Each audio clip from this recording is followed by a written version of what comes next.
Shalom saudara-saudara yang dikasihi Tuhan, seperti biasa saya hadir menjumpai Bapak Ibu sekalian. Semoga kita semua tetap dalam keadaan sehat. Kesempatan ini saya mengajak kita untuk bersama-sama menyaksikan kesaksian dari orang-orang yang tidak mengenal Yesus Kristus menjadi percaya kepada Yesus Kristus. Nah, di dalam video ini kesaksian dari para murtadin, dan semoga ini akan menguatkan kita, semakin membuat kita bertumbuh dalam iman kepada Yesus Kristus, sehingga dengan demikian kita tidak akan terpengaruh oleh apapun yang akan menggoda merayu kita. Kita tetap mempertahankan iman kita bahwa Yesus Kristus adalah Tuhan dan Juru Selamat, dan di luar Kristus tidak ada keselamatan. Semoga kesaksian ini dapat memberkati saudara-saudara sekalian. Selamat menyaksikan. Semuanya, shalom kakak. Saya sangat senang, saya sangat senang sekali bisa bersaksi di channel ini. Amin. Sebenarnya, sapa dulu deh. Halo semuanya, saudara semuanya, shalom. Dan berkati semuanya. Terima kasih ya buat waktunya. Sudah sama-sama kamu pastinya ya. Sama-sama kita saling menguatkan di dalam Tuhan. Haleluya. Sapa dulu sahabat-sahabat Lidi, bilang sahabat-sahabat Lucy Deiva. Halo sahabat-sahabat Lucy Deiva ya. Halo semuanya. Ya, ini dia. Jadi ini dia Rahma Emma. Ya sayang. 1 tahun lalu tuh sebenarnya saya sudah disuruh bersaksi gitu. Karena memang saya tuh baru menerima Yesus sudah langsung dihajar gitu loh. Ya. Kan firman Tuhan katakan Bapak yang baik itu kan menghajar anaknya, ya kan? Okay. Lah dia tuh menunjukkan betul-betul waktu saya menerima dia, betul-betul dia tunjukkan aku bapakmu, ya aku hajar terus kau gitu loh. Biar kau cepat berubah, biar kau cepat bertumbuh, biar kau cepat diproses gitu. Nah, Amin.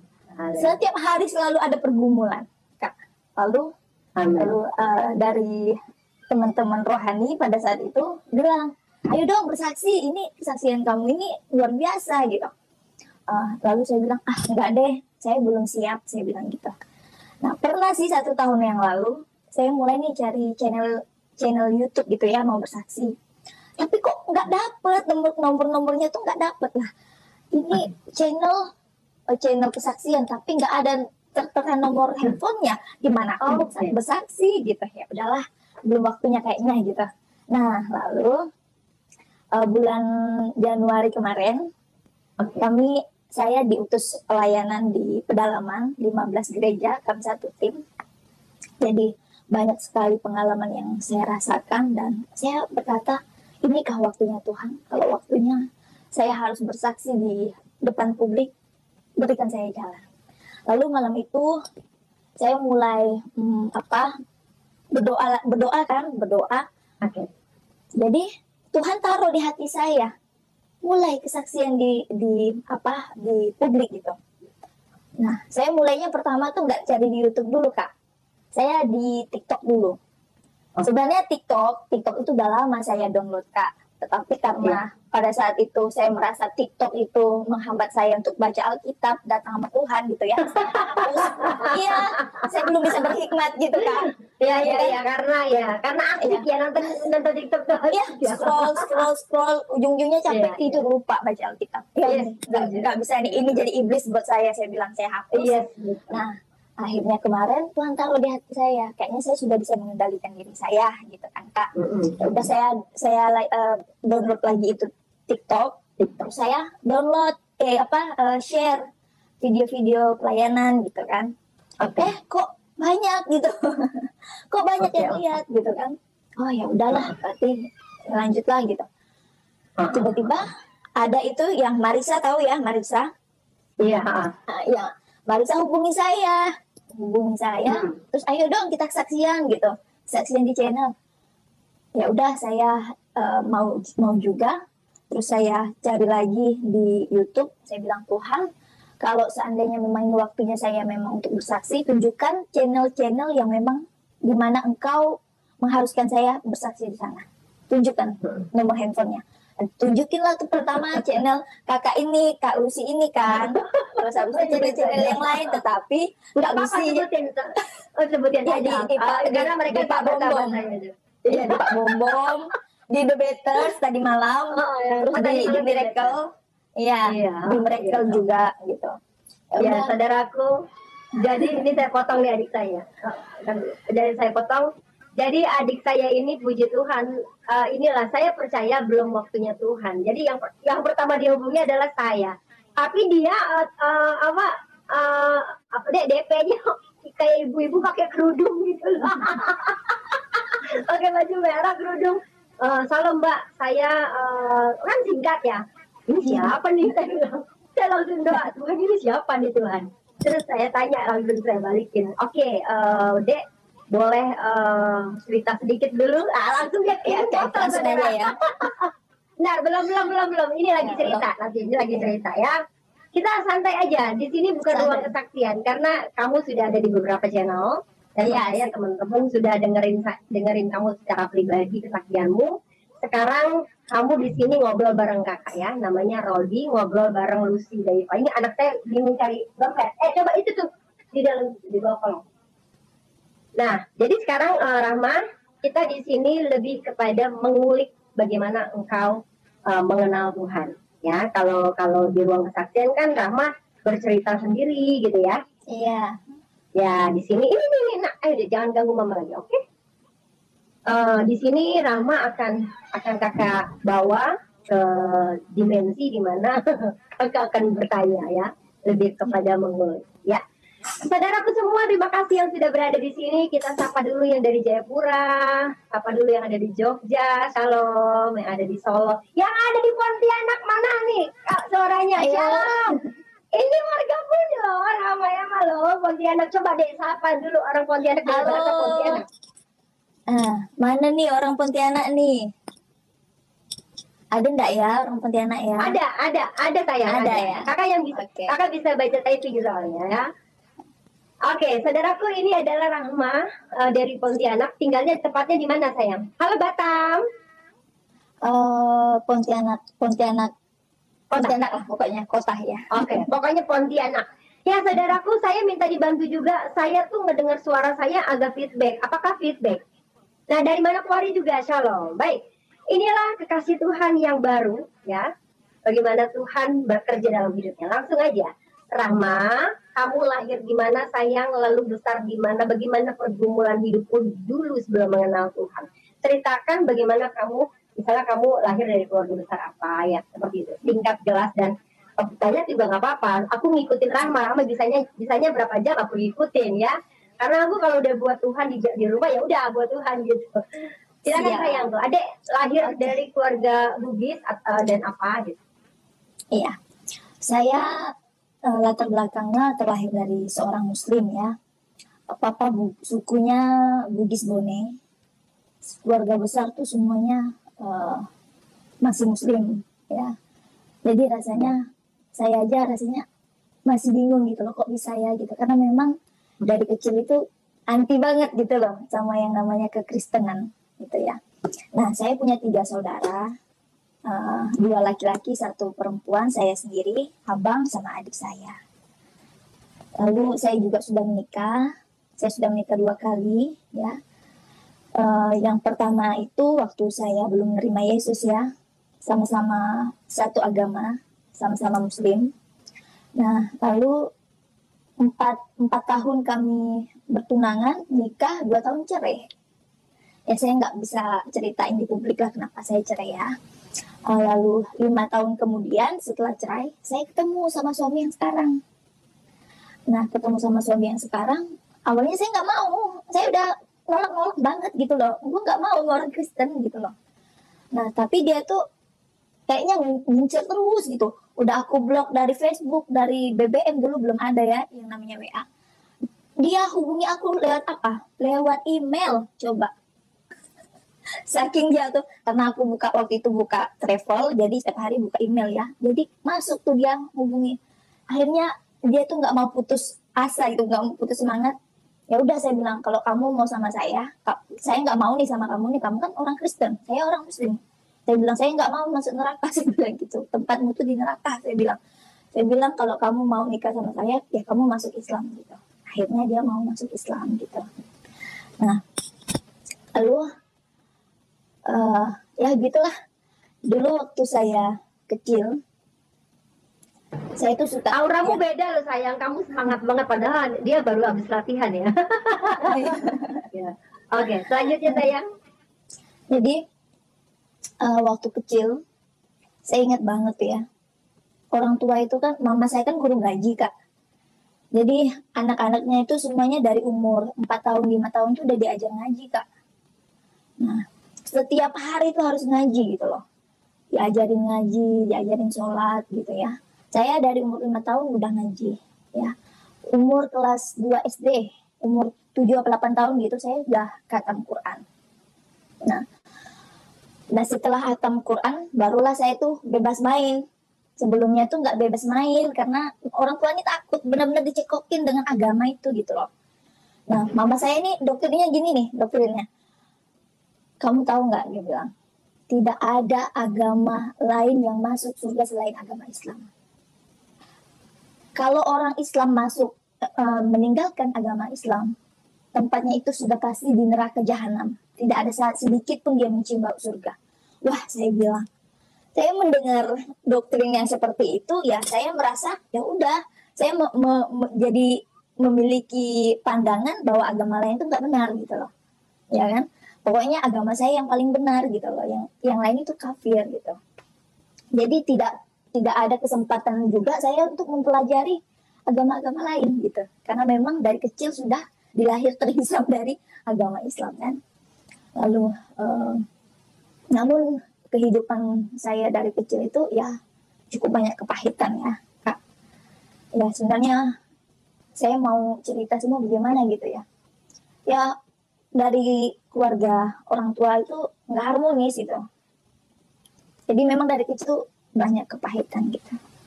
Akhirnya saya SMP itu udah nggak di rumah lagi. Saya sudah ke tempat tante gitu. Karena saya nggak tahan di rumah itu ribut mulu gitu. Broken home ya sayang. Iya, jadi kayak aduh ini aku mau cerita memang kena kesaksian ya, bukan untuk mempermalukan keluarga aku, enggak gitu. Aku tuh sampai aduh Tuhan, aku bilang gitu, ya Allah saya bilang gitu. Kenapa ya, aku tuh pengen kasih sayang kedua orang tua tuh bagaimana gitu loh. Tapi setiap hari tuh piring tuh kayak UFO terbang. Ya, parang tuh udah melempar kayak apa Ninja Hattori itu, benar kayak gitu. Dan aku tuh kayaknya tekanan gitu loh dari kecil. Akhirnya dari kecil, dari SMP itu saya sudah mulai mandiri gitu. Nah, terus singkat cerita setelah dewasa ya Kak, ketemulah nih sama suami yang dulu. Lalu yang setelah menikah, ya yang pertama, nikah cerai. Nah, rasanya tuh saya tuh kok, aku nggak pernah loh gitu jahat sama orang. Tapi kok rasanya aku dari kecil nggak pernah bahagia ya gitu. Punya anak berapa sayang dari yang pertama? 1. Maaf sebelumnya sayang, tinggal di mana dulu? Dari kecil sampai menikah yang pertama, emang tinggal di Pontianak? Iya, di Pontianak. Oh, dari lahir di Pontianak? Iya, papa yang dari Makassar. Oh, oke. Ya, oke. Memang sudah lahir dari sini. Nah, setelah cerai sama suami, aku bilang sama suami, kita boleh cerai, nggak masalah kita cerai, karena memang tidak bisa dipertahankan lagi gitu ya. Saya bilang, saya nggak perlu nih harta gono gini, nggak perlu. Saya cuma mau anak ini hak asuhnya sama saya. Nah, setelah itu kita buat kesepakatan bahwa nanti kalau anak ini sekolah, terus libur boleh sama ayahnya gitu. Nah, pada saat kami cerai itu umur anak kami itu belum genap 2 tahun, baru 1 tahun lebih gitu. Nah, akhirnya setelah bercerai sama suami yang pertama, saya rusak saya.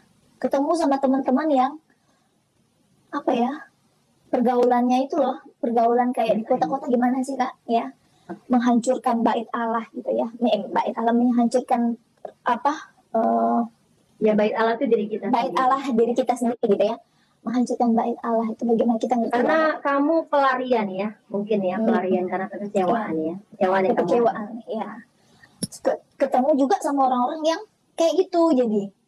Tetapi walaupun saya ikut-ikutan merusak diri gitu ya, Tapi pulangnya saya tetap ibadah gitu loh. Saya tetap sholat, saya tetap ngaji. Saya sebelum sholat itu saya tetap baca Yasin itu tetap, sampai dulu saya baca Yasin itu hafal gitu. Nah, lalu setelah beberapa bulan hidup dalam kegelapan itu ya, sekitar 8 bulan saya hidup seperti itu. Saya bilang ini nggak benar gitu loh. Uang saya pun habis, uang yang saya kumpulkan pun habis. Akhirnya ya udahlah, saya harus tinggalkan ini, nggak benar gitu. Akhirnya saya tinggalkan perkumpulan itu, teman-temannya saya blok semua, karena nanti kalau dia hubungi saya lagi, saya bisa terjerumus lagi. Akhirnya saya blok, saya ganti nomor, saya buka usaha, saya buka kafe, saya buka rumah makan, saya buka travel gitu kan. Lalu, nah setelah itu saya ketemu lah nih sama suami yang sekarang, setelah 5 tahun itu ya, ketemu sama suami yang sekarang. Nah, ketemu sama suami yang sekarang, udah masuk Kristen dia, udah masuk Muslim dia ya. Hubungan kami itu di dalam hari-hari itu semakin hari itu semakin gak harmonis gitu loh. Karena apa? Karena dia itu tetap kembali kepada kepercayaan dia. Istilahnya nikah sama saya itu cuma formalitas aja gitu loh. Nah, waktu itu anak kami itu masih bayi ya, masih bayi. Terus kalau bayi itu kan kami ya orang Buddhis ya, kalau anak masih bayi itu digantung-gantungin apa itu namanya gunting, sapu gitu ya. Pernak-pernik itulah katanya penangkal setan. Penangkal setan, ada daun-daun apa gitu kan, ada kaca, ada paku gitu. Nah, budaya itu ya sayang. Budaya ya.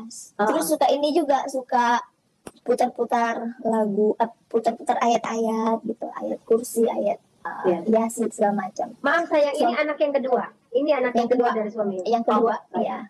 Ya itu kan masih bayi kan suka gitu karena takut diganggu setan katanya. Iya. Itu yang memang dilakukan ya pasti. Ya.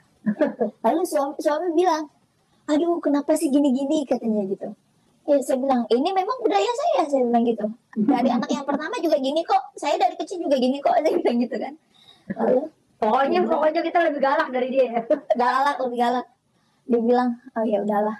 Dia pernah ya, kadang kami di jalan putar lagu rohani atau di rumah putar lagu rohani. Tapi cepat saya matiin. Saya bilang, saya nggak mau nih lagu-lagu apaan nih, panas telinga saya dengarnya. Saya bilang, saya ganti lagi dengan lagu kasidah. Ya, okay. Nah itu. Lalu saya tahu tuh pasti dia tekanan banget tuh ya jiwanya ya. Bayangin dia terang sama ketemu gelap gimana nggak panas ya. Rumah tangga aja setiap hari panas gitu loh. Saya merasa gini, wah ini nggak bisa nih. Saya mau suruh dia ngaji, suruh sholat nggak mau. Saya tuh orangnya paling takut dosa. Saya tuh orangnya paling takut yang namanya neraka gitu loh. Jadi kalau saya berbuat dosa tuh yang saya ingat, kalau saya mati besok tempat saya di neraka, aduh takut saya gitu lah. Makanya setelah suami itu kembali lagi ke Kristen, saya takut gitu loh. Lalu saya akhirnya singkat cerita, ya udah ini nggak bisa nih dipertahankan. Akhirnya kami sudah mau cerai pada saat itu Kak ya. Tahun berapa saya? Tahun 2 tahun yang lalu sebelum saya menerima Yesus. Ya, 2020 ya. 2019 ya. Ya. Terus saya. Lalu saya bilang, akhirnya ya udah kita pisah rumah dulu deh gitu. Tenangin masing-masing. Pisah rumah. Lalu saya ngomong, saya sholat, saya ngaji, saya sholat sama Allah saya. Kita kan kalau Muslim dulu kan setiap sholat kan pasti bilang ya Allah ya Tuhanku tunjukkanlah aku jalan. Iya dong. Iya kan. Iya. Nah, saya bilang kenapa kok saya merasa ini jalannya nggak lurus gitu. Saat saya ngomong, saya nangis, saya bilang, saya dari kecil sakit loh. Engkau tahu apa yang saya alami.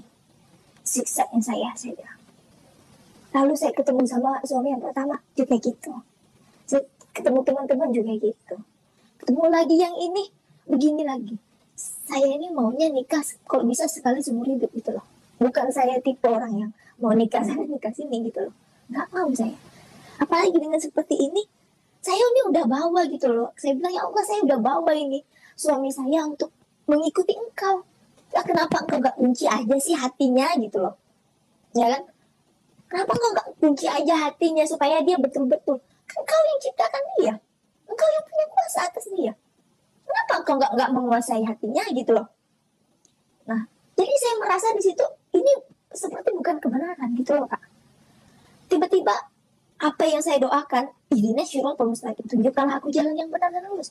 Kok tiba-tiba saya memikirkan yang selama ini puluh-puluhan tahun sudah saya berdoa seperti itu. Kok tiba-tiba pada saat itu saya langsung memikirkan, kok aku selalu berkata, tunjukkanlah aku jalan yang benar dan lurus. Kenapa aku harus berdoa seperti ini? Kenapa ini sepertinya bukan jalan yang lurus gitu loh. Kalau ini jalan yang lurus, kenapa aku harus selalu meminta, tetapi aku meminta pun tidak ditunjukkan gitu loh. Tidak pernah ada damai, tidak ada mustaqim. Terus-terusan ya. Iya, saya datang sama dia, tetapi kayaknya saya ini pengen gitu loh, saat saya punya masalah gitu ya. Saya nggak mau datang sama orang nggak bisa bantu saya. Saya harus datang sama Tuhan saya gitu loh. Tetapi nggak ada jawaban, nggak ada kedamaian hati. Saya tidak merasakan dia ada, gitu loh. Sepertinya saya ngomong sama tembok gitu loh. Sepertinya saya ngomong dia melari. Saya pergi, dia lari gitu loh. Istilahnya itu yang saya rasakan. Nah, saya bilang, tunjukkan saya jalan yang benar. Kalau memang Allah yang benar, tunjukkan jalan itu.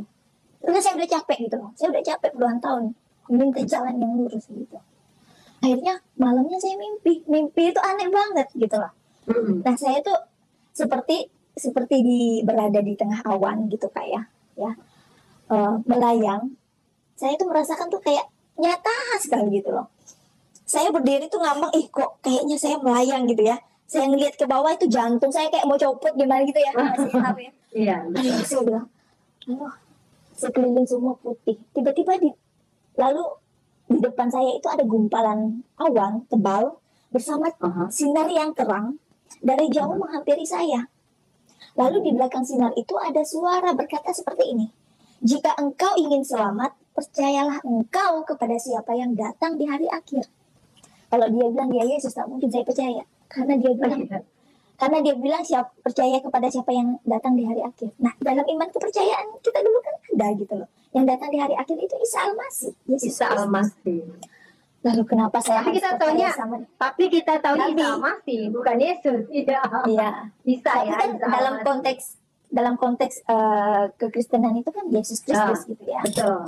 Dan kita tidak yakini itu sayang, gitu. Iya. Kita tidak yakini itu.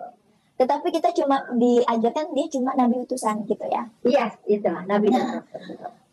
Jadi ya udah, segera bangun, kok rasanya saya benar-benar mengalami itu tuh nyata gitu, bukan seperti mimpi.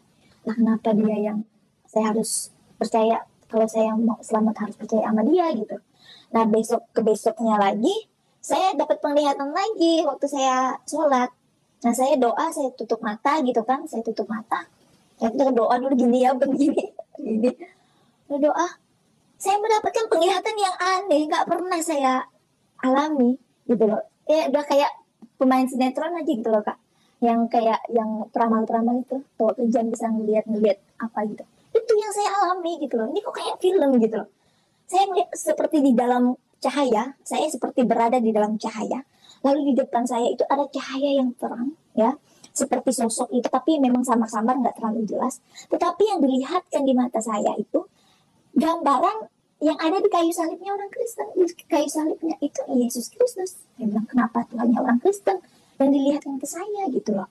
Lalu suara itu berkata seperti ini. Jika engkau ingin selamat, percayalah kepadaku gitu loh.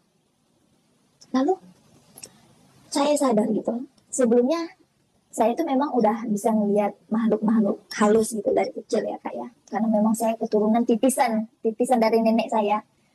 Jadi nenek saya itu mediator dulu. Jadi saya keturunan titisannya ke saya. Jadi saya bisa lihat hantu gitu, iblis gitu. Nah, saya pikir ini setan gitu. Lalu saya baca itu ayat kursi. Allahu la ilaha illa huwal hayyul qayyum sampai selesai. Pasti ini hantu, saya bilang gitu. Saya buka mata kan bilang, nah udah ini hantunya.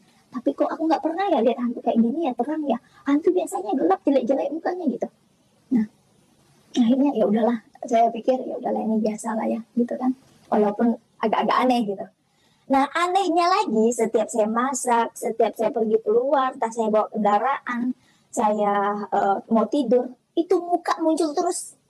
Seperti ada di kelopak mata, di kornea mata saya gitu loh. Ada terus mukanya menghantui saya. Aduh, saya bilang. Jadi itu seperti membuat saya tuh untuk mencari tahu gitu. Nah, akhirnya saya penasaran.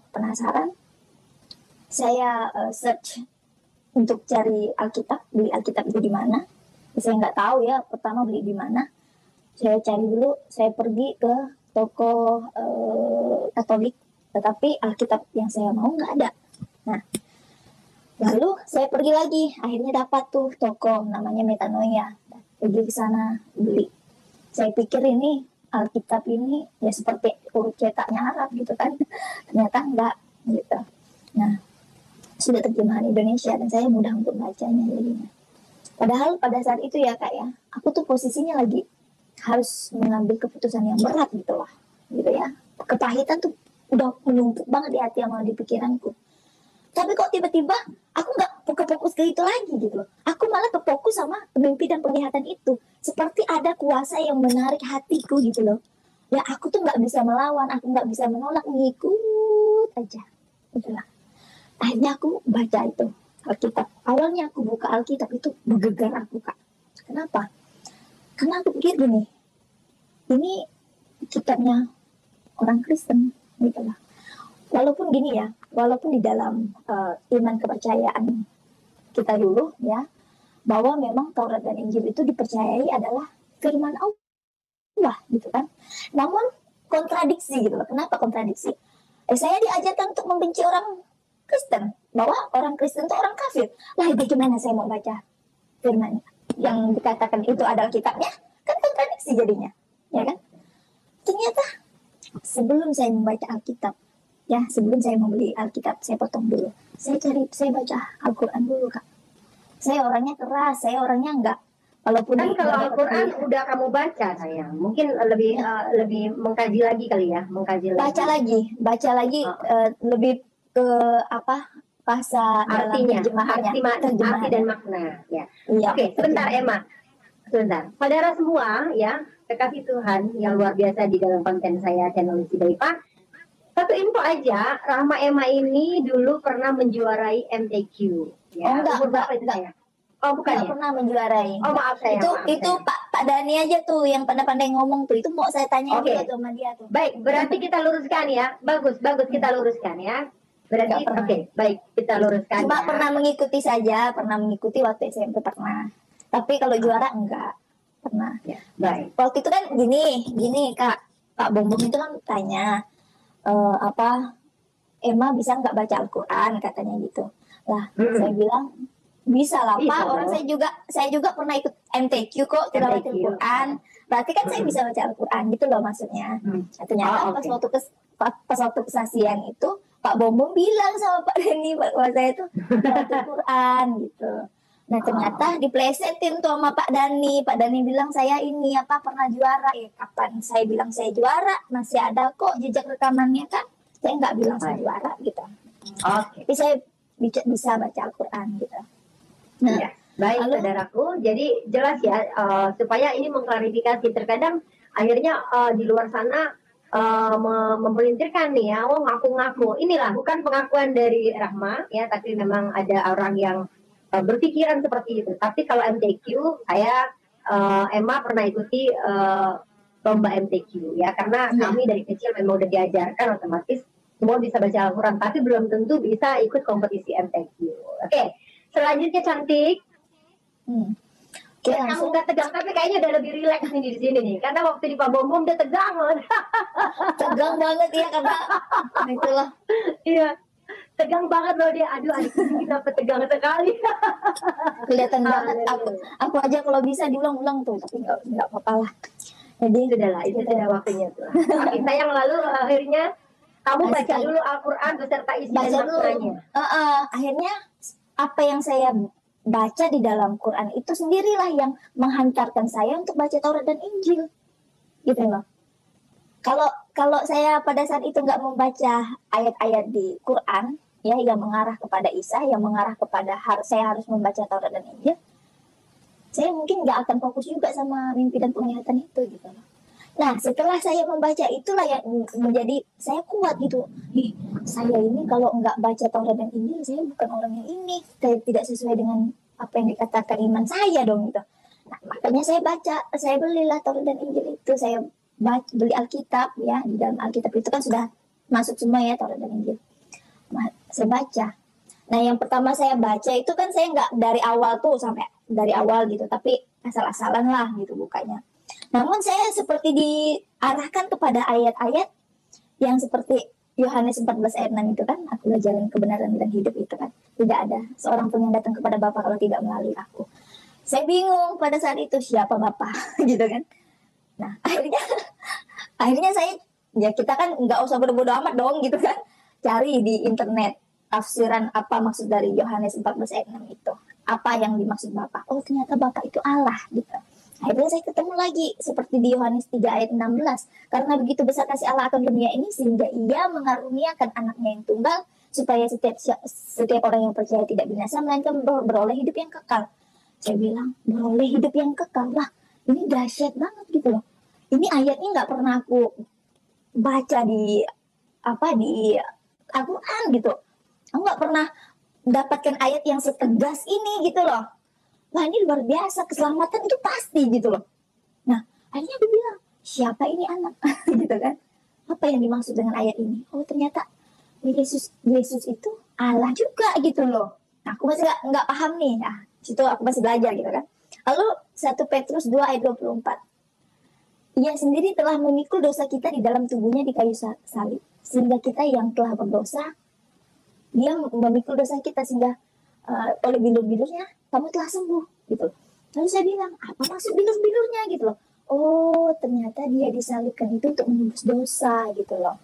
Nah karena pertumpahan darahnya, karena salibnya, karena tubuhnya yang diserahkan di kayu salib, oh itu untuk menebus dosa gitu loh. Di situ saya mengerti. Akhirnya saya semakin penasaran nih, semakin penasaran. Saya akhirnya saya ambil komitmen, saya harus baca dari awal sampai akhir. Nah, jujur baca Alkitab itu nggak mudah. Saya baca pertama-tama itu ngantuk melanda ya. Kalau udah ngantuk, saya pergi ke tempat tidur sampai ketemu bantal, hilang ngantuknya. Habis itu saya pergi lagi baru baca satu pasal, ngantuk lagi kayak ada yang bergantung di sini. Ih kok gini ya, saya bilang gitu. Akhirnya saya berdoa. Pada saat itu ya saya belum berdoa di dalam nama Tuhan Yesus, saya tetap dalam iman kepercayaan saya kan. Berdoa ya Allah gitu kita. Tolong saya gitu kan. Nah, akhirnya setelah itu saya dapat ini yang saya saat baca Alkitab, bayangan yang jorok-jorok. Pokoknya yang jorok-jorok gitu loh. Ih saya bilang, apa sih ini kok kayak gini gitu loh. Saya tahu itu iblis mengganggu saya gitu. Supaya saya itu tidak membaca kebenaran itu. Adek, kamu ke kirian sayang.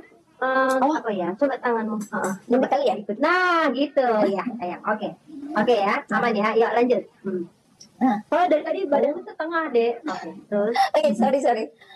Nah, Kakak juga nggak enak mau potong soalnya semangat bang. Sayang, ada sisi di mana akan aku potong, makanya aku potong. Iya. Lanjut sayangku. Luar biasa. Iya, akhirnya ya saya semakin penasaran gitu ya baca Alkitab. Kenapa? Wah, ternyata begini rupanya ya. Tuhan itu menciptakan langit dan bumi, Tuhan menciptakan manusia gitu. Semuanya itu ada di dalam Alkitab gitu loh. Wah, luar biasa. Dan apa yang Tuhan lakukan dalam penciptaan itu dinyatakan jelas sekali di dalam Alkitab itu gitu, dalam Taurat itu.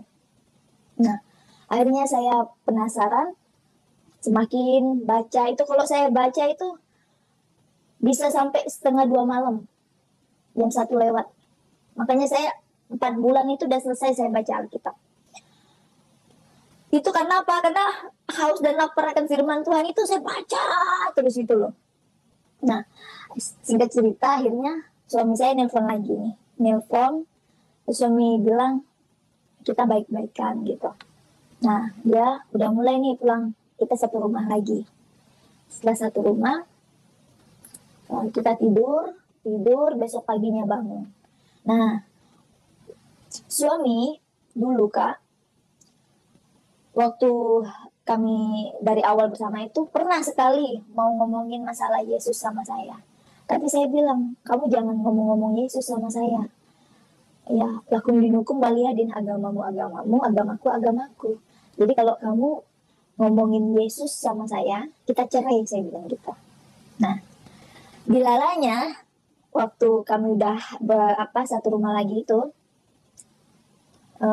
kami bangun tidur paginya, suami cerita sama saya. Dia bilang gini, "Mah, terserah deh mah kalau mama mau marah," katanya gitu. Nah, kenapa? Karena dia ingat nih, dia nggak berani ngomongin tentang yang masalah iman dia gitu loh. Karena kan saya pernah ngancem nih kalau kamu ngomong kita cerai kita. Tetapi karena dia dapat mimpi itu, dia bilang terserah deh mama mau marah apa enggak deh, katanya. Saya mimpi, saya nggak berani juga bilang itu Tuhan, tetapi saya melihat itu seperti Yesus, katanya gitu. Dia suaranya berkata seperti ini, beritakan kabar keselamatan kepada orang yang di sampingmu, katanya begitu. Nah, lalu saya ini belum cerita nih sama suami kalau saya ini udah baca Alkitab gitu, saya sembunyi-sembunyi gitu karena saya masih gengsi gitu kan. Nah, lalu saya bilang, "Coba deh, benar kamu mimpi gitu?" Saya bilang, "Iya," katanya, "benar," katanya gitu kan. Saya bilang, "Coba deh ambil dulu Alkitab," saya bilang, "kalau kamu benar-benar bermimpi itu." Karena suami saya itu kalau udah dihadapin Alkitab itu ketahuan dia bohong apa enggaknya. Kalau dia bohong nggak berani dia itu ambil Alkitab.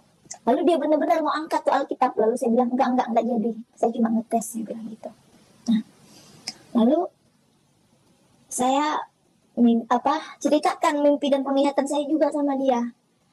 Nah, terus saya mulai terbuka juga kalau saya itu udah baca Alkitab gitu. Lalu dia pun sedih, nangis, kita pun akhirnya rangkulan gitu ya. Tapi saya bilang saya masih belajar gitu, saya belum mengatakan bahwa saya akan mengikuti Yesus, enggak. Saya cuma penasaran aja dengan mimpi penglihatan saya ini, saya mau ikutin gitu, saya bilang gitu, masih gengsi dikit nih kita. Lalu saya mulai nih pergi ke gereja. Nah, waktu pengalaman saya pertama ke gereja itu luar biasa sekali. Kenapa? Karena pas saat saya ke gereja itu pas lagi perjamuan kudus. Nah, sampai saya ke gereja, saya disuruh ambil roti sama anggur gitu ya. Lalu saya duduk, saya memperhatikan di sekeliling. Saya lihat orang yang datang tuh semuanya gini gitu, tutup mata. Saya tahu dia doa. Dan saya juga doa dalam iman kepercayaan saya dulu gitu.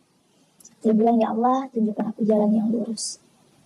Saya dulu sebenarnya rasanya awal-awalnya takut melangkah ke gereja itu, karena saya berpikir gereja itu tempat penyembahan setan gitu.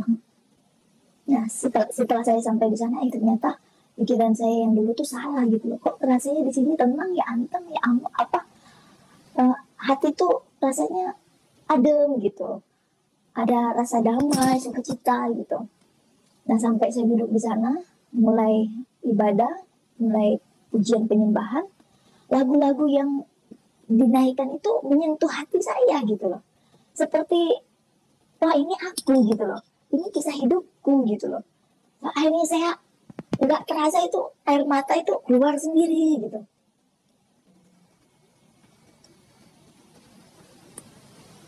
Ya sayang, aman sayang. Aman. Ya kakak di bawah, lanjut. Oke. Akhirnya itu sorry lagi saya lupa kunci pintu tadi ya. Akhirnya saya nggak terasa saya ngeluarin air mata gitu loh, saya nangis gitu. Kok rasanya ini loh yang aku cari selama ini gitu. Dulu aku mencari Tuhanku, tapi selalu tidak ada jawaban, tidak ada ketenangan hati gitu. Nah, tapi setelah saya datang ke gereja, saya mendengar pujian penyembahan. Kok saya bilang ini bukan pujian penyembahan biasa gitu loh. Ini bukan nyanyian biasa gitu loh. Ada kuasa di dalam nyanyian itu. Sehingga saya merasa kok rasanya Tuhan tuh dekat di hati saya. Saya menikmati nyanyian-nyanyian itu. Walaupun saya belum tahu nyanyian itu, saya cuma mendengar aja. Kok rasanya Tuhan itu ada bersama saya gitu loh. Tuhan itu dekat di hati saya gitu loh. Sepertinya Tuhan ada suara di hati nurani saya, tenang gitu loh. Aku ada gitu loh. Jangan khawatir, aku ada, tenang. Kok sepertinya beban yang saya pikul, apa kepahitan itu, rasa yang berkecamuk di dalam hati dan pikiran saya itu sepertinya ada kuasa yang mengangkat gitu loh, ada kuasa yang memikul beban itu gitu loh, sehingga saya merasakan kok rasanya ringan gitu. Saya nggak merasakan, nggak memikirkan lagi pikiran-pikiran yang tidak pikiran-pikiran yang kepahitan itu gitu loh, masalah itu gitu loh. Akhirnya mulai setelah selesai pendeta khotbah, mulai itu perjamuan kudus. Nah, saat mulai perjamuan kudus itu diputar dulu nih film penyaliban Yesus. Saya nggak pernah tuh melihat sebelumnya. Sekali saya melihat, saya nangis gitu. Saya sedih kok rasanya. Ini seperti saya yang mengalami gitu loh. Kok rasanya sakit banget ya? Kok rasanya jantung saya berdebar, sakit gitu loh. Saya melihat dipakaikan mahkota duri, berdarah-darah gitu ya. Dicambuk dengan cambuk yang punya duri-duri, hingga saat dicambuk itu dagingnya terbelah-belah, tangan kakinya dipaku, lambungnya ditusuk pakai tombak, dia diseret-seret, dia memikul salib. Aduh, saya bilang sedih, saya nangis gitu. Nah, waktu mulai disuruh mengangkat roti, inilah, saya ingat tuh dikatakan inilah tubuhnya yang diberikannya untukmu, perbuatlah ini menjadi peringatan akan dia gitu.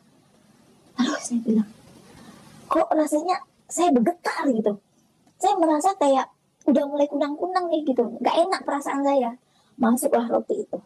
Ini saya udah kayak bergetar badan saya gitu. Lalu disuruh angkat lagi anggur itu ya, yang melambangkan darah Yesus itu. Saya minum. Saat saya minum ya, saya merasakan anggur itu punya kuasa yang begitu besar gitu. Seperti saat dia masuk, saat saya minum, dia itu seperti mendorong kuasa yang ada di dalam tubuh saya, menarik keluar sehingga tubuh saya itu nggak tahan, dan akhirnya saya dikatakan pingsan.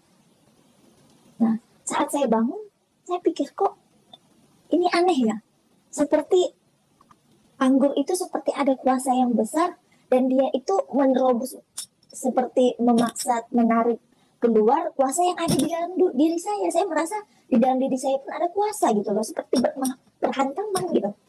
Nah, saya bilang, wah ini bukan roti biasa, ini bukan anggur biasa, saya bilang. Nah, pada saat itu saya belum mengerti gitu lah, belum terlalu paham. Nah, akhirnya saya pulang. Nah, itu kejadiannya bulan 9 2019 ya. Nah, saya pulang ke rumah. Lalu pas pulang ke rumah, saya mulai, singkat cerita, saya mulai rajin ke gereja.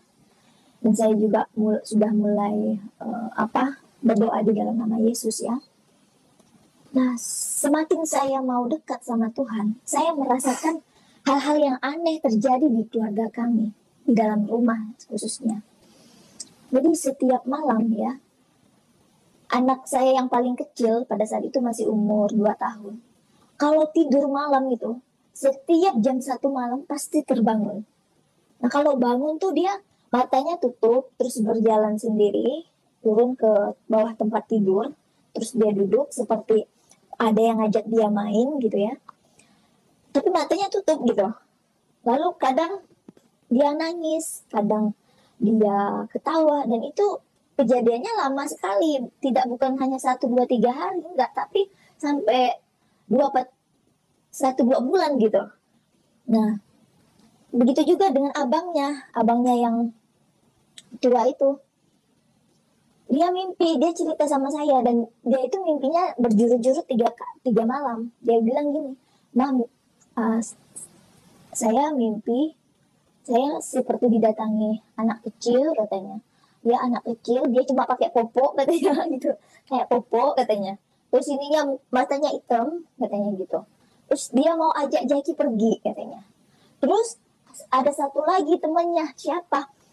Itu dia badannya hitam, besar, jelek, ada tanduknya, ada taringnya, matanya merah katanya gitu. Nah, itu tuh yang selalu mengganggu saya juga gitu loh. Waktu saya doa, tutup mata, seperti ada iblis gitu ya, iblis yang besar gitu, yang tinggi gitu ya, bertanduk, dia tuh selalu seperti ada di muka saya. Kalau saya tutup mata berdoa, dia seperti ada di depan muka saya gitu loh. Nah itu yang diceritakan anak saya dari mimpinya itu seperti itu gitu loh, mirip gitu yang diceritainnya. Nah lalu setiap malam ya, di ruangan kamar kami itu panas sekali, padahal AC-nya sudah dihidupkan nomor 16, sudah dingin banget gitu, tetapi cuacanya itu tetap panas gitu loh. Dan setiap jam 1 malam itu pasti ada seperti gumpalan asap hitam mengelilingi kamar gitu. Nah dan di kamar saya kan ada jendela. Nah jendelanya itu plong ya, plong karena di sampingnya itu kan ada pagar juga. Jadi kita buka tirainya karena anak saya itu suka main tirainya. Jadi kita angkat itu, kita gulung. Jadi plong nampak dari luar. Nah pas saya tidur, nah jendelanya itu kan di samping saya. Pas saya buka mata ada seperti nyai-nyai perempuan. Nah memang itu dikatakan dulu dia penjaga saya gitu. Dia itu datang gitu loh dengan pakaian kayak pakaiannya Nyi Roro Kidul gitu ya, hijau, terus dia pakai bunga-bunga kantil di kepalanya. Saya bilang, aduh kok ini mengganggu saya gitu loh, banyak sekali kuasa-kuasa iblis tuh yang mengganggu saya gitu loh. Nah namun saya tetap berdoa. Lalu singkat cerita bulan 12 2019, 3 bulan setelah saya mendapatkan mimpi penglihatan itu, abang saya nikah,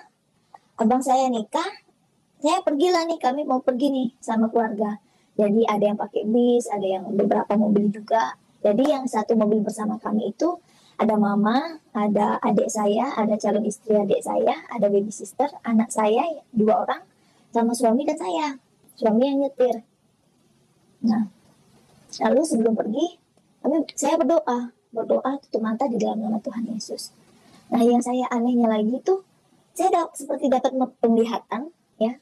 Mobil yang kami kendarai itu muter 3 kali, terjadi kecelakaan. Dan saat mobil itu muter 3 kali, menguasai jalan, itu nggak ada orang sama sekali lewat, seperti sepi, nggak ada orang gitu. Lalu saya bilang, Tuhan ini maksudnya apa gitu. Nah, lalu saya nggak ada menceritakan mimpi dan menceritakan penglihatan saya itu kepada siapapun. Saya takut mereka khawatir begitu ya. Akhirnya kami pergi. Nah di tengah-tengah perjalanan ya, suami saya itu kalau bawa mobil, dia waktu itu belum bertobat ya. Jadi kalau bawa mobil itu, kalau nggak habis itu gas diinjaknya nggak sah. Jadi selalu dalam keadaan ngebut gitu. Nah pertengahan perjalanan, mobil dalam keadaan ngebut full ya. Tiba-tiba ban mobil di belakang meletus, tinggal velgnya aja. Bayangin, tinggal bunyi velgnya aja itu ya, bunyinya itu udah sakit gitu, gitu bunyi velgnya ke aspal itu. Mobil itu muter 3 kali ya, karena kan begini ya, muter. Lalu saya nggak ada takut gitu. Saya bingung juga pada saat itu, saya nggak ada rasa takut gitu loh. Tetapi saya lebih fokus kepada kok ini mimpi yang dan penglihatan saya yang tadi waktu saya doa kok benar-benar terjadi gitu loh. Saya bilang, Tuhan tolong saya, tolong kami Tuhan, selamatkan kami. Kalau memang benar Engkau Tuhan, Engkau Allah, selamatkan kami. Maka seumur hidup saya akan mengikuti Engkau, saya akan melayani Engkau, saya bilang gitu. Lalu saya bilang, di dalam nama Tuhan Yesus. Apa yang terjadi di putaran yang ketiga ya, putaran yang ketiga nih, mobil udah mau kebalik nih, ini aspal ya. Mobil udah mau nyium aspal, kami udah pada miring semua. Suami saya udah nggak bisa lagi mengendalikan setir, dia udah nggak megang setir lagi, dia cuma megang kursi jok ya. Semuanya pada pejam mata, pegangan semuanya. Saya berdoa, saya tutup mata di dalam nama Tuhan Yesus. Mobil yang tadinya udah mau nyium aspal ya, tiba-tiba bisa stop, berhenti ya. Padahal waktu kami mau kebalik itu juga masih dalam keadaan laju banget ya. Kok bisa tiba-tiba berhenti? Saya bilang itu pekerjaan Tuhan, itu mujizat Tuhan yang luar biasa saya rasakan dalam hidup saya. Kalau kemarin ada yang pernah dengar suami istri ya, yang tabrakan meninggal itu, tapi tidak semuanya meninggal. Kalau kami kemarin tidak ditolong Tuhan, kami semua pasti meninggal, tidak ada yang selamat. Semuanya pasti udah pada hancur, keluar-keluar di mobil semuanya pasti. Lalu keluar kami dari mobil, saya melihat ban mobil pun tidak ada yang ke kanan, tidak ada yang ke kiri, lurus. Seperti diparkirkan oleh tukang parkir yang profesional gitu. Nah, setelah kami keluar dari mobil ya, baru banyak itu ponton-ponton keluar, lewat. Orang-orang di sekitar pun, warga di sekitar pun mendatangi kami. Dia bilang, wah hebat Bapak, ini yang nyetirnya hebat katanya. Saya bilang, gimana apanya yang hebat, ini Tuhan, ini pekerjaan Tuhan. Suami udah nggak bisa lagi ngendaliin setir udah nggak dipegang lagi kok, gitu loh. Nah, akhirnya setelah selesai acara, saya memberi diri untuk dibaptis. Nah, setelah pulang dari acara itu, bulan 12 itu saya pergi ke gereja. Saya tanya sama di resepsionis gitu, ada nggak untuk baptisan? Ternyata pada saat itu baptisnya sudah lewat. Ada lagi di awal tahun, bulan 1 gitu. Akhirnya bulan Januari 2020, tanggal 26, saya dibaptis. Nah, pada saat saya dibaptis ya, saya merasakan waktu saya ditenggelamkan itu seperti apa ya, bergetar gitu loh badan saya, seperti ada sesuatu yang lepas dari tubuh saya gitu. Saya merasakan saya seperti bebas, seperti free, ringan gitu loh.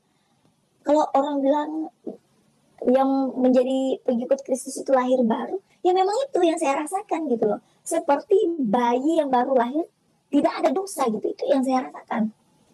Lalu saya merasakan, rasanya tuh Tuhan ada bersama saya gitu loh. Saya merasakan sukacita yang luar biasa gitu loh. Yang tidak pernah selama ini saya rasakan, yang selama ini tuh saya cari-cari yang rasa yang seperti ini gitu. Dulu tuh saya merasa hidup saya itu kosong, hampa gitu loh. Walaupun saya setiap hari sholat, setiap hari baca kitab gitu, tapi saya merasakan hampa hidup saya gitu loh. Nah, tetapi setelah saya dibaptis, saya merasakan ada kuasa yang mengisi kehampaan saya itu, dan saya tahu itu kuasa Roh Kudus gitu. Akhirnya pulang ke rumah, saya semakin dekat sama Tuhan. Saya sering datang sama Tuhan, saya baca firman Tuhan terus gitu ya. Nah, 3 bulan setelah saya dibaptis, akhirnya saya ambil sekolah teologi untuk saya lebih memperdalam Alkitab gitu. Dan saya benar-benar mau melayani Tuhan gitu. Lalu 4 bulan setelah saya dibaptis, akhirnya orang tua saya tahu. Itu karena memang saya membuka diri saya untuk mereka tahu gitu. Nah, sebelum saya membuka diri, saya kan punya komitmen nih. Saya harus baca dulu Alkitab sampai habis gitu. Barulah saya berani siap gitu loh. Kalaupun orang tua saya harus tahu, saya sudah siap. Yang penting saya sudah mengerti dulu nih Alkitab gitu loh. Sehingga kalau mereka bertanya-tanya, saya bisa jawab gitu. Nah, lalu setelah saya selesai baca Alkitab, saya masih kompromi dulu nih, nanti dulu deh gitu loh. Saya juga masih punya kerjaan, gimana nih kalau keluarga tahu, gimana nih kalau teman-teman tahu gitu, masih banyak saya mikirin dunia gitu. Lalu saya baca ayat, firman Tuhan berkata, ini Yesus sendiri loh yang berkata, jika engkau tidak mau mengakui aku di depan manusia, maka Bapa juga tidak akan mengakui engkau. Wah, saya ngeri gitu loh. Saya bilang, aduh ampunkan aku Tuhan. Kalau saya tidak berani mengakui Yesus di depan publik, untuk apa saya dibaptis? Percuma saya dibaptis gitu loh. Akhirnya saya bilang, Tuhan ampunkan saya. Akhirnya saya mulai membuka diri. Saya mulai tuh update status firman Tuhan di sosial media, supaya mereka nanti kan bertanya-tanya gitu. Akhirnya mereka bertanya, kok ini kan firmannya orang Kristen di Alkitab, kenapa kok kamu buat ini? Kata teman-teman saya, keluarga saya, bahkan saudara saya gitu. Saya bilang, saya sekarang sudah menjadi pengikut Kristus gitu. Nah, banyak sekali pertanyaan. Lalu akhirnya orang tua saya tahu, saya dipanggil ke rumah. Saya dipanggil ke rumah. Saya nggak bawa suami, saya sendiri aja yang datang. Karena saya tahu nih pasti suami saya yang dipersalahkan, karena suami saya kan memang latar belakang orang Kristen. Mereka pikir pasti suami saya nih yang ngajak saya menjadi pengikut Kristus gitu. Padahal kan enggak, padahal memang saya sendiri, memang perjumpaan sendiri gitu loh. Akhirnya saya pergi ke rumah mama. Sebelumnya saya berdoa, saya minta tuntunan kuasa Roh Kudus. Saya bilang, Tuhan, seperti firman-Mu berkata, Engkau akan menyertai aku senantiasa sampai akhir zaman. Aku percaya Engkau menguatkan aku, Engkau berikan aku hikmat. Saya bilang gitu. Saya bawa, yang saya bawa itu ya Quran, Alkitab, hadis, terus kitab kuning, kitab Satina-Tina itu saya bawa. Karena saya udah ngerti gitu, udah paham nih, pasti nanti dipertanyakan, diperdebatkan tentang agama gitu. Jadi saya bawa semuanya. Saya pergi ke rumah orang tua, sampai sana udah pecah. Ngamuk mama saya, pokoknya habis saya dimaki-maki dah. Mama saya bilang, kau bukan anakku lagi, aku tidak pernah melahirkan anak kafir gitu. Lalu mulailah perdebatan. Apa saya mulai ngomongkan masalah Islam tuh ini yang paling benar, gini bla bla bla bla. Akhirnya saya buka Al-Quran, saya buka Alkitab, saya buka hadis, saya buka Safinatun Najah, saya buka sejarah-sejarah gitu. Nah, lalu akhirnya setelah panjang kami berbicara, orang tua nggak bisa lagi ngomong gitu ya. Lalu pada saat itu dia ngancem saya, ngancemnya gini. Kan pada saat itu saya pinjam pakai uang mama saya cukup banyak ya, untuk pekerjaan, untuk nambah pekerjaan. Tapi karena COVID pada saat itu kerjaan tuh stop gitu. Nah, mama saya juga tahu, orang tua saya juga tahu kalau pekerjaan kami sedang stop, dan saya juga nggak cukup banyak uang, pegang banyak uang gitu. Lalu mama saya bilang gini, orang tua saya bilang gini, kalau 3 hari ya uang itu nggak dikembalikan, pertumpahan darah terjadi. Darahmu udah halal untuk dibunuh, kata orang tua saya. Lalu saya bilang gini, saya ingat firman Tuhan. Saya bilang sama orang tua saya, Ma, pada saat ini saya nggak punya uang. Kalian pun tahu itu. Saya nggak punya uang, saya nggak punya cukup uang, cukup untuk makan aja. Kerjaan semuanya stop, terhenti semuanya. Tapi saya percaya Allah saya Allah yang hidup, Allah saya Allah yang berkuasa. Sekali-sekali Allah saya tidak akan pernah meninggalkan anaknya yang berharap kepadanya. Tidak akan pernah mempermalukan anaknya yang berharap kepadanya. Tidak akan pernah. Saya bilang, Mama harus tahu, kalau sebelum waktu yang disediakan, ternyata uangnya sudah ada, Tuhan sudah sediakan itu, Mama harus tahu. Allah saya Allah yang hidup. Allah saya Allah sumber segala sumber kuasa. Saya bilang gitu, akhirnya saya pulang. Sampai di rumah, saya tutup kamar, saya berdoa, saya ngomong sama Tuhan, saya nangis sama Tuhan. Pada saat itu, saudara, rasanya tidak ada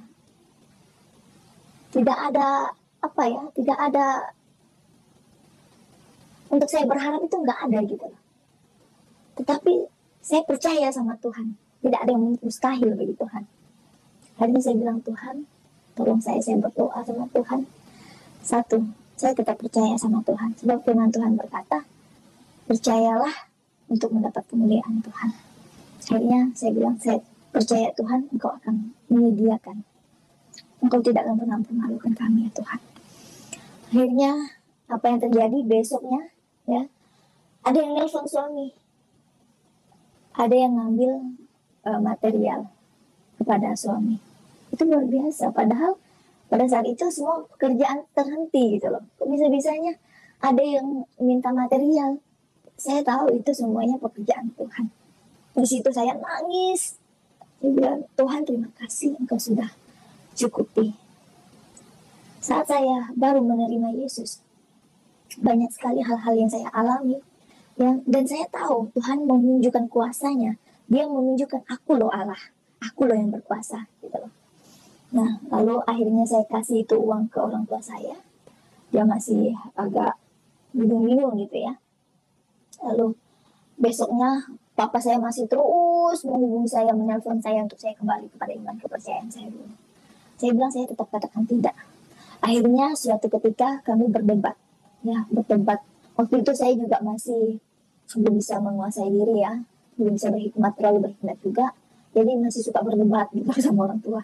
Jadi saya berdebat tentang agama begini. Akhirnya papa saya manas, marah, ngamuk dia. Jadi papa saya bilang, "Kak, kau tunggu ya," katanya, "kau tunggu di rumah. Semua kamu sama suamimu mati malam ini," katanya. "Saya sekarang asal nih, parang saya, pedang saya," katanya. Saya sudah telepon kelompok-kelompok yang saya tak usah sebutkan lah ya, itu aliran-aliran keras ya. Dia itu teman-teman papa saya, dia bilang sudah hubungi mereka dan mau pergi ke rumah saya. Jujur pada saat itu saya takut. Secara manusiawi saya takut. Karena saya tahu jiwa papa saya, ya, jiwa bugisnya itu kental banget. Kalau dia bilang kalau dia mau lakukan dia pasti lakukan. Saya tahu banget dia gitu loh. Apalagi saya tahu dari kecil dia orangnya keras banget ya, ngeri gitu. Akhirnya saya datang sama Tuhan. Tuhan, Engkau melihat orang tua saya. Tuhan, tolong tenangkan hatinya. Tolong Tuhan, Kau patahkan kuasa iblis yang ingin membuat ia melakukan dosa, ingin menghancurkan kami. Saya bilang, saya doa dalam nama Tuhan Yesus. Saya berdoa. Akhirnya apa yang terjadi? Kami tunggu-tunggu gitu. Rumah dikunci semua nih gitu, pagar semua dikunci. Nggak ada yang terjadi. Saya tahu bahwa kuasa doa itu bekerja. Sehingga papa saya nggak jadi melakukan itu. Hari-hari itu saya tetap percaya sama Tuhan, saya berdoa, saya puasa juga.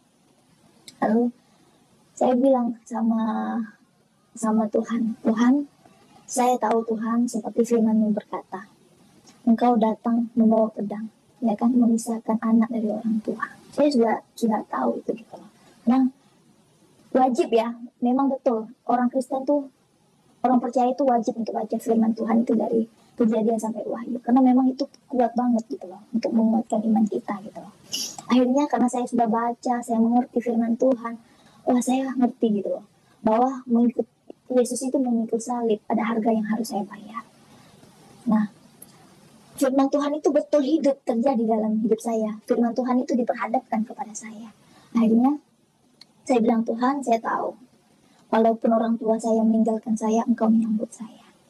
Tuhan, saya bilang, pertama Tuhan, tolong saya saat itu Kak, puasa sampai berbulan-bulan saya puasa.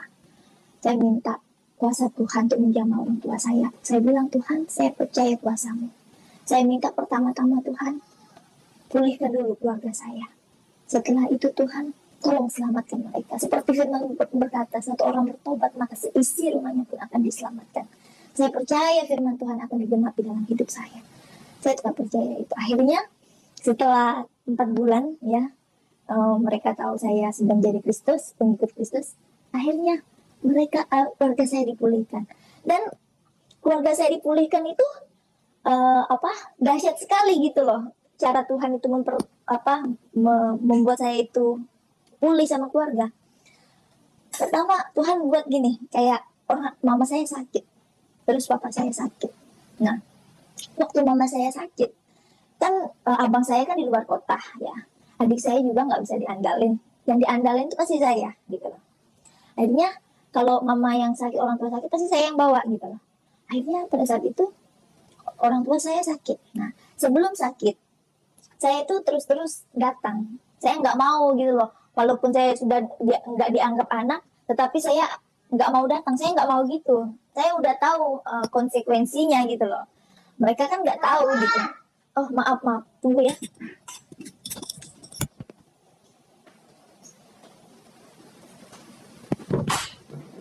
Karena nggak apa-apa sayang. Oh buka pintu ya. Selanjutnya Iya, saya kunci pintu tadi, ada anak saya masuk. Iya. Sampai mana tadi ya? Iya, terus akhirnya kamu nyamperin ibu yang sakit. Kalau yang sebelum sakit, kan saya biasanya kan kebanyakan orang ya, banyak kan pasti kalau udah diusir dari rumah dan diancam mau dibunuh, pasti nggak berani dia datang ke rumah, betul nggak? Sudah. Datang ke rumah di pangkung, dibunuh gue gitu loh. Ya, saya enggak gitu loh. Saya percaya kuasa Tuhan itu menyertai saya. Saya sudah diberi Roh Kudus, untuk apa saya takut? Kuasa yang ada di dalam diri saya lebih besar daripada kuasa yang ada di luar, saya bilang. Kalau saya nggak datang, malah kapan saya bisa dipulihkan, saya harus merendahkan diri saya gitu. Akhirnya saya datang, walaupun saat saya datang ada sih pikiran bagaimana nih kalau saya di ini, tapi tetap saya datang. Sampai di rumah saya dicuekin. Mama saya bilang, ngapa kau datang ke rumah nih? Ngapa kau datang ke rumah aku? Katanya bilang gitu. Kau bukan anakku lagi katanya. Keluar kau dari rumah nih katanya, diusir saya. Saya mau salam aja ditepis tangan saya. Kayak najis banget saya tuh, disentuh sama dia, najis gitu. Akhirnya udah saya bilang nggak apa-apa Ma, saya kangen sama mama, saya rindu sama mama, saya bilang. Saya simpan, saya bawa kue, saya simpan aja, habis begitu lagi. Dia tetap begitu sampai berbulan-bulan itu ya, sampai saya tetap terus datang. Walaupun mama saya begitu. Akhirnya waktu sakit, saya ditelepon adik saya, mama sakit, saya datang ke sana. Mama sakit, udah lama. Janganlah mama keraskan hati mama, papa juga jangan keraskan hati. Ya, iman orang itu nggak bisa dipaksa. Kalau saya ini diajak suami saya, dengan kejadian seperti itu pasti saya tinggalkan gitu loh. Tapi ini Tuhan yang menangkap saya nggak bisa berkata apa-apa kalau Tuhan yang tangkap gitu loh. Nah, walaupun saya sudah menjadi orang Kristen ya, nggak bisa menghubungkan status saya, tidak bisa mengubah status saya gitu loh. Mama tetap mama saya tetap anak dari orang tua saya bilang gitu. Akhirnya saya bilang ya udah mah, ayo kita ke rumah sakit. Pergi ke rumah sakit, saya urus mama saya. Nah, akhirnya mama sembuh. Dan situ mulai hubungan baik. Dan saya juga selalu menghubungi mereka dan datangi mereka. Lalu sempat suatu saat papa saya sakit tuh. Papa saya sakit, dia diare, udah berapa hari diare. Satu hari tuh sampai udah puluhan kali, mukanya udah pucat dan dia juga lambung, nggak bisa makan. Dan saya bilang, wah ini nggak bisa nih, udah harus pergi ke rumah sakit Pak, saya bilang gitu. Nah pada saat itu saya mau bawa mama saya belanja gitu kan. Terus papa saya bilang, ini saya masih minum obat herbal, tunggu obat herbalnya berfungsi dulu lah katanya gitu. Nah lalu dalam perjalanan saya bawa mama saya belanja, timbul di hati saya, doakan bapakmu gitu. Nah lalu saya bilang, mau doain bapak saya gitu loh, benar nggak nih? Ini keluarga saya aja baru dipulihkan, nanti saya bilang mau doain dia langsung saya dipukul lagi gitu kan. Lalu udah sampai ke rumah, saya bilang udah selesai nemenin mama saya belanja, sampai ke rumah saya bilang, ayolah Pak ke rumah sakit, saya bilang. Tapi papa saya masih nggak mau. Lalu saya pulang ke rumah saya. Pada saat itu kebetulan di rumah orang tua itu mau ada acara akikahnya anak abang saya. Lalu saya pulang dah ke rumah, tidur di rumah. Pas malam saya tidur itu muncul lagi di hati saya, doakan bapakmu. Lalu saya masih kompromi gitu, ini benar nggak sih suara Tuhan gitu loh, benar nggak nih suara Roh Kudus gitu loh. Saya masih kompromi, saya masih takut gitu loh. Akhirnya besoknya saya datang lagi jemput mama saya belanja lagi. Nah, papa saya masih keadaan gitu. Pak, saya bilang, udahlah ke rumah sakit lah. Maklum lah orang tua tuh nggak suka nggak ngerepotin anak gitu ya. Saya bilang udah, ini pergi sama adik, saya bilang gitu. Akhirnya saya bawa mama saya belanja sampai pulang lagi ke rumah. Papa saya masih lagi nggak pergi. Akhirnya saya bilang, udahlah Pak, kalau seandainya hari ini masih nggak ini, malam Papa ke rumah sakit, iya katanya gitu. Nah, saya pulang. Nah, saat masih di teras depan rumah mama, saya pakai sendang, muncul lagi tuh di hati nurani saya, doakan bapakmu gitu. Aduh, saya bilang, ya Tuhan, kalau ini kehendak Engkau, sembuhkan Tuhan. Karena saya takut kalau saya berdoa ternyata nggak sembuh, saya malu gitu. Akhirnya saya masuk lagi ke dalam, saya datang, duduk, ngomong pelan-pelan. Saya bilang, Pak, gimana sih Pak daerah yang sakit? Ini lemes banget nih papa saya. Dia tunjukkan perutnya sakit. Ya ngomong aja udah susah. Katanya gitu. Saya lihat dulu nih di sekeliling ada nggak palu, ada nggak pentongan-pentongan. Takutnya nanti saya bilang mau doain saya dipukul lagi gitu kan. Jadi udah saya lihat aman nggak ada apa-apa, baru saya ngomong, Pak mau nggak saya doain? Terus papa saya bilang, iya Pak, dalam hati saya luar biasa nih. Dia bilang, tapi saya berdoa di dalam nama Tuhan Yesus, di dalam iman kepercayaan saya. Papa mau? Saya bilang gitu. Iya, katanya gitu. Saya bilang gitu, luar biasa ini. Akhirnya saya Saya nggak lama berdoa, nggak nyampe 5 menit juga saya berdoa di dalam nama Tuhan Yesus. Akhirnya udah, saya bilang papa sudah sembuh. Saya bilang di dalam nama Tuhan Yesus papa udah sembuh. Saya bilang. Saya pulang. Akhirnya saya pulang, belum sampai di rumah udah bunyi di telepon. Akhirnya saya ditelepon adik. Kak, kenapa? Itu papa udah sembuh katanya. Hah? Iya, udah pink lagi mukanya, udah merah lagi mukanya, enggak pucat lagi katanya. Udah cabut-cabut rumput di depan katanya. Hah? Saya bilang, karena kan di rumah kan mau ada acara, jadi dia cabut-cabut rumput biar bersih gitu. Saya bilang luar biasa. Akhirnya saya pergi tuh ke rumah mama saya. Saya lihat dia udah seger, Pak. Apa udah seger? Iya, udah sehat, katanya bilang gitu. Wah, luar biasa, saya bilang gitu. Akhirnya saya pulang, saya merasakan di situ kuasa Tuhan itu luar biasa gitu loh. Kalau kita minta dengan iman gitu loh, kuasa Tuhan itu benar-benar bekerja gitu loh. Nah, saya bilang sama papa saya, dia yang menyembuhkan papa itu Tuhan Yesus, saya bilang gitu. Dia cuma diam aja. Nah, lalu singkat cerita, pada saat saya diterima, udah pada tahu nih saya menjadi orang Kristen, mantan suami yang dulu juga tahu, keluarga mantan suami juga tahu. Lalu pada saat itu ya, saya lagi mengikuti pengajaran di gereja.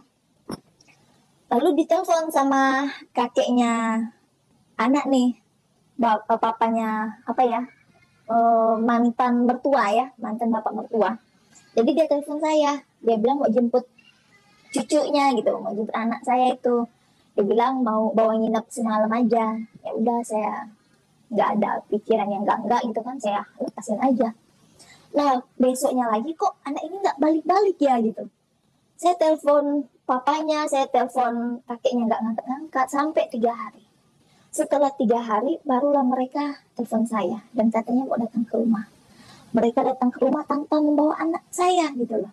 Dia bilang, loh, ini Zaki kemana? Saya bilang, enggak, dia di rumah dulu. Saya mau ngomong dulu, kami mau ngomong dulu. Jadi mantan suami itu bawa kedua orang tuanya sama pamannya polisi bawa ke rumah. Lalu dia bilang gini, saya bilang, ngapain nih lama-lama ke rumah gitu loh. Lalu dia bilang, gini kan kamu kan sudah menjadi orang Kristen sekarang, jadi jangan bawa anak saya katanya. Ya, jadi biar Jaki itu sama saya aja katanya gitu, nggak usah sama kamu lagi. Saya nggak mau anak saya nanti terkontaminasi dengan kamu katanya, dengan imanmu katanya gitu. Saya nggak mau anak saya masuk neraka, saya nggak mau anak saya nggak diselamatkan. Waduh, saya bilang. Akhirnya pada saat itu saya bilang, ya udah, kamu terserah. Dia bilang mau ke pengadilan, mau ke hak, mau banding. Saya bilang, ya udah, mau banding, kamu terserah. Dia bilang mau. Nah, akhirnya ya udah, saya bilang ya udah, kalau kamu mau banding terserah, saya bilang. Tapi anak itu kembaliin dulu dong ke saya sampai putusan di hakim, saya bilang gitu. Karena kan anak ini sekolah gitu loh, dia sekolah sama saya gitu loh. Akhirnya anak itu nggak sekolah, Kak, bayangin. Akhirnya stop dia sekolah gara-gara masalah itu. Kan egois tuh kayak gitu. Nah, saya bilang, nggak apa-apa lah kalau seandainya memang nanti ternyata kamu yang menang, nggak apa-apa, saya bilang. Tapi tunggu dulu putusnya, saya bilang. Anak ini sekolah dulu, biar dia sekolah dulu, nggak putus sekolahnya. Tapi ya itu, egois. Akhirnya anak itu nggak ketemu sama saya berbulan-bulan, Kak. Bayangin. Saya dari anak itu umur 1 tahun lebih, ayahnya itu udah ngeliat dia itu jarang. Setahun ada juga 2 atau 3 kali aja ngeliat anaknya. Waktu anak tuh sakit ya, anak tuh sering sakit ya. Kalau sakit itu malam-malam ya, kayak stick gitu ya. Setiap subuh jam 1 malam, Kak, saya bawa ke rumah sakit. Saya telepon ayahnya nggak peduli. Tetapi saya bilang, kenapa setelah saya karena masalah agama kamu putuskan hubungan saya sama anak saya? Kamu tahu dong perasaan saya, selama ini saya nggak pernah pisah sama anak saya. Kamu itu sama-sama terus, saya bilang gitu. Kamu nggak bisa dong seperti memotong batang pisang, saya bilang gitu, memisahkan hubungan orang tua anak sama ibunya. Nggak bisa gitu dong, mana hati nurani kalian, saya bilang gitu. Tapi mereka masih tetap nggak ini, dan keluarga saya pun masih membela mereka gitu loh. Lalu kemudian datanglah itu surat pengadilan. Datang surat pengadilan 1-2 kali sudah mulai sidang. Saya ngambil pengacara pada saat itu. Saya bilang, saya berdoa, saya puasa, saya ngomong sama Tuhan, Tuhan, kalau Engkau ada di pihakku, siapa yang melawan aku? Aku percaya, Tuhan, aku pasti menang gitu. Lalu udah berapa bulan setelah saya berpisah sama anak ya, saya nggak bisa ketemu. Nah pada saat itu saya telepon adik saya. Saya bilang, Dek, tolong dong, ini betulin listrik di rumah kakak minta tolong. Nah karena adik saya kan bisa listrik gitu kan. Terus adik saya bilang, saya di rumah mama kak, katanya gitu. Oh ya udahlah, saya bilang kan. Lalu dia ini kayaknya adik saya ini lupa matiin handphonenya. Saya dengar di rumah mama saya itu ada suara anak saya gitu loh. Saya bilang, ini kayaknya anak saya nih ada di rumah orang tua saya nih gitu. Saya langsung ngebut, saya pakai motor ngebut ke rumah mama saya. Datang di sana betul. Ada kakeknya dari mantan suami itu, mantan mertua itu ada di rumah orang tua saya, bawa anak saya di sana. Saya nangis, saya mau peluk anak saya. Dilala apa yang terjadi? Anak itu nggak mau ketemu saya, nggak mau peluk saya. Dia langsung pergi menghindar. Dia bilang, nggak, Zaki takut, mama tuh orang Kristen katanya gitu. Bayangin, anak itu saya urus dari kecil nggak pernah pisah sama saya. Cuma karena berapa bulan pisah sama saya, didoktrin seperti itu. Anak saya didoktrin yang enggak tentang ibunya, coba. Saya nangis gitu. Sempat ada beberapa sekitar 30 menit saya menenangkan diri dulu. Akhirnya saya bujuk dia, saya ajak dia ngomong, akhirnya dia mau. Kami ngomong berdua. Saya bilang, nak, kenapa kamu seperti ini? Ini mamamu loh. Saya bilang, ngomong-ngomong panjang lebar sama dia. Terus dia bilang gini, Ma, sebenarnya Zaki itu mau pulang sama mama. Waktu sudah nginep 1 malam, Zaki bilang sama kakek sama ayah, Zaki mau pulang antar Zaki. Tapi mereka bilang, gak usah pulang lagi. Mamamu sudah orang Kristen, katanya gitu. Wah, saya bilang, ini anak ini udah didoktrin nih. Saya bilang, Tuhan, kalau saya ambil lagi, saya pulang. Akhirnya bisa aja pada saat itu saya langsung bawa anak itu pulang gitu loh. Saya ngomong sama orang tua saya, sama mantan mertua juga. Saya bilang, apa hak kalian mau ambil anak saya? Enggak, kalian nggak punya hak, saya bilang gitu. Kalian tahu bagaimana susahnya saya merawat dia. Betapa berjuangnya saya merawat dia, saya bilang gitu. Saya bisa aja bawa anak ini pulang sekarang. Tetapi saya nggak seegois itu, saya bilang. Saya nggak seegois kalian, saya bilang gitu. Saya pulang, akhirnya setelah sidang berikutnya, sebelum sidang besoknya saya berdoa malamnya. Saya berdoa, tiba-tiba muncul di hati saya. Seperti Roh Kudus mengatakan bahwa ini tuh nggak benar. Yang saya lakukan itu nggak benar. Saya nggak perlu melawan gitu, walaupun saya bisa menang.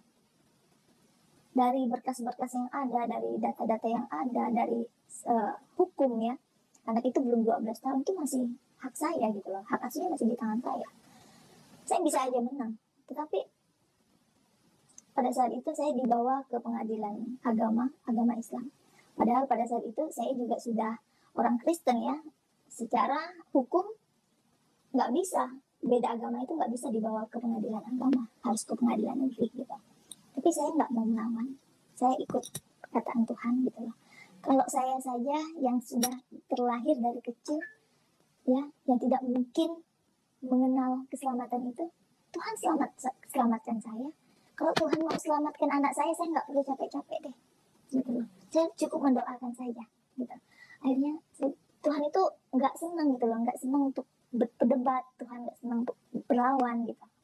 Akhirnya saya pas sampai di persidangan, saya bilang ke hakim yang mulia, saya bilang, saya sekarang putus, saya cabut kuasa hukum saya serahkan hak asuh anak ini kepada ayahnya. Saya percaya kalau Tuhan mau selamatkan anak ini, Tuhan bisa selamatkan anak ini seperti saya bilang gitu. Begitu juga saya bilang sama ayahnya. Nah, lalu kemudian kita punya perjanjian, jadi anak itu kalau libur bisa sama saya gitu. Nah, Setelah itu saya masih bisa nih ketemu anak saya. Tetapi setelah 6 bulan terakhir ini, setengah tahun ini, saya nggak bisa lagi ketemu anak saya.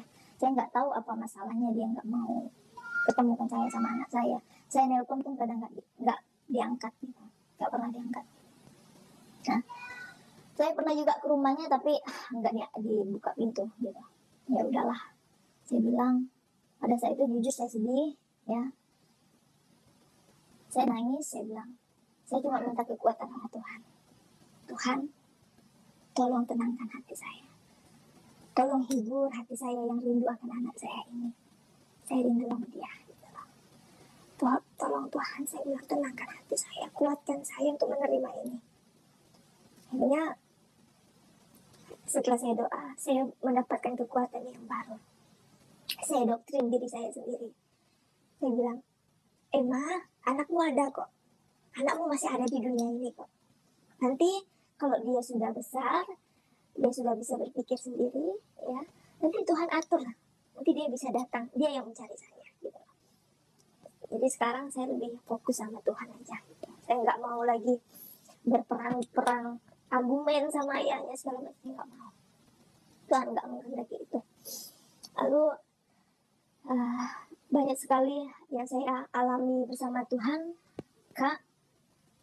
Ya, firman Tuhan tuh banyak sekali menguatkan saya, banyak sekali mengubah hidup saya alami bersama Tuhan, Kak. Suara ya, firman Tuhan tuh banyak sekali menguatkan saya, banyak sekali mengubah hidup saya alami. Ya. Akhirnya, iya, banyak perubahan gitu, Kak. Setelah saya membaca firman Tuhan, saya merasa firman Tuhan itu mengilhami saya, menginsafi saya, gitu loh, Kak. Merubah hidup saya. Yang dulunya hidup saya penuh dengan kepahitan gitu ya. Waktu ya, saya yang paling penting ya. Yang paling penting ya, kepahitan, akar kepahitan dan kekecewaan yang ada di dalam diri kita waktu kamu kecil, broken heart, broken home, ya. Itu yang paling penting ya. Benar nggak? Benar. Akhirnya Tuhan itulah yang hapuskan segala selubung di dalam hati kita, rasa sakit, rasa kecewa, rasa broken. Yang pasti itulah yang Tuhan ambil. Walaupun sekarang masalah baru terjadi, bagaimana kamu dipisahkan dari anak. Jadi totalnya udah berapa bulan? 6 bulan ini ya? 6 bulan ini nggak ketemu. Haleluya. Kamu kok mirip sekali ya ceritanya sama saya ya, agak-agak mirip. Kakak dulu hilang anak 4 tahun setengah. Wah, ya. 4 tahun setengah. Makanya tadi kakak di bawah pun mendengar, kok Tuhan, kenapa anak ini mirip sekali ceritanya dengan saya Tuhan. Ya kadang-kadang hidup itu memang mempunyai cloning, ya, cloning dalam muka, cloning dalam pengalaman hidup. Bagaimana dulu kamu tadi bilang, saya tuh dulu sebelum mengenal Tuhan sudah biasa Kak ngobrol sama hal-hal gaib. Kalau kamu dengarkan kesaksian saya yang pernah saya kirim, sama ceritanya kan.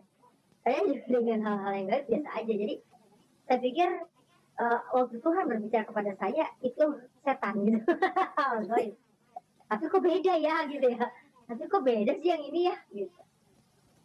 Ya dahsyat sekali Emma. Jadi yang satu kakak sangat ingin tahu bagaimana dengan kehidupan rohani suami saat ini setelah akhirnya bicaranya ini kan kamu pribadi ya, kamu pribadi. Nah kamu tadi tidak singgung, makanya kakak tanya bagaimana kehidupan rohani suami, karena suami ini hanya Kristen satu, dan kedua sempat menjadi mualaf. Bagaimana kehidupan suami saat ini? Apakah dia pernah dibaptis kembali? Ya, waktu saya dibaptis, suami juga ikut dibaptis. Haleluya. Sama-sama kami Puji Tuhan. Haleluya. Dan dia sempat menyangkal. Iya, betul. Harus baca. Akhirnya dia tuh melihat saya baca Alkitab, terus dia pun ikut. Sama ini dia bilang, saya nggak pernah puluhan tahun, dia bilang. Ya, hidup menjadi orang Kristen, nggak pernah baca Alkitab sampai dari awal sampai akhir, cuma dengar dari gereja aja katanya gitu. Dengar dari pendeta ngomong. Dari pendeta aja ngomong. Akhirnya setelah melihat saya itu hari-hari baca Alkitab, dia pun baca Alkitab juga gitu. Puji Tuhan sekarang suami saya itu ikut melayani dan dia tuh ya luar biasa suami itu. Dan dia hari-hari itu selalu, ini kesaksian ya, dia tuh ambil puasa terus dan selalu. Jujur ya, ini kamar tuh kadang dia tuh ada pisah sama saya karena memang itu sudah menjadi kamar ruang kudus dia gitu. itu luar biasa sekali gitu loh. Kakak mau tanya, umur anakmu berapa tahun? Yang terpisah, 11. 11 tahun cukup besar ya untuk tiba-tiba melihat TikTok, tiba-tiba melihat YouTube. Tadi kakak terbesit seperti ini, Dek. Kamu rindu sekali sama anakmu, dan kakak percaya dia pun rindu sama kamu.